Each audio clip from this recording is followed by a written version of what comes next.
Tim Waller has been digging into the story. Tim. Well, Nigel and Gabby, how and when police use their tasers depends on the agency's use of force policy. Our investigation found while many policies discourage the use of tasers on fleeing suspects, the Greenville Police Department's policy does not. It's a smartphone video that's been played many times and scrutinized by an angry community. He's calling for his mama. Calling for his mama. And you keep tasing him? Please don't do this. He has our children. Tario Anderson tased by police when he ran from officers, as noted in the official police report. WYFF News 4 Investigates obtained the first-person accounts of the arresting officers, who responded to what police say was the sound of multiple gunshots in Anderson's neighborhood.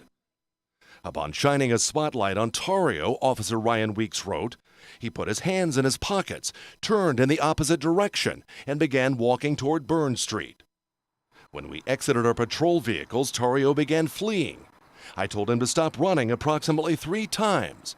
I then warned Tario if he didn't stop, he would be tased. He don't understand what you're saying. The 34-year-old autistic man was shocked not once but twice for not complying with the officer's command. You know, as a result of this incident, we'll review our force policy. I have reviewed the force policy. Greenville Police Chief Ken Miller has faced tough questions ever since the incident. Miller says he's reviewing the city's force response policy, which says tasers are appropriate for subjects exhibiting defensive resistance. Police say that's when a person tries to run from officers. Do you think tasers are overused by law enforcement?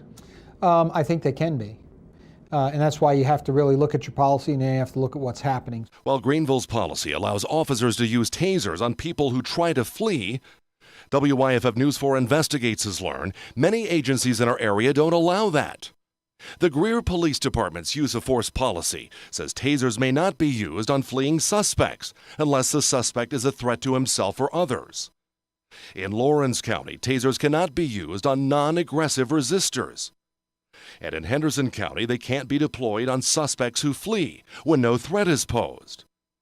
Taser International, the maker of the popular X26 model used by Greenville Police, warns fleeing should not be the sole justification of using electronic control weapons against a subject. Tasers shouldn't be used on people who aren't being aggressive. USC professor Jeffrey Alpert is an authority on police use of tasers.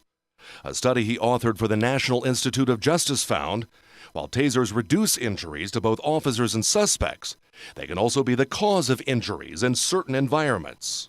When a suspect runs from police on a sidewalk, you would not recommend using a taser on that person? Most departments I've seen now prohibit the use of a taser when someone is running, particularly on the sidewalk or in the street on pavement, because if you shoot someone with a taser, it's very likely that person is going to fall down and not be able to use his hands and arms to protect himself and just fall right on his face. And that can cause some very serious injuries. Officers may make a mistake. We're not perfect, but people will resist our authority routinely.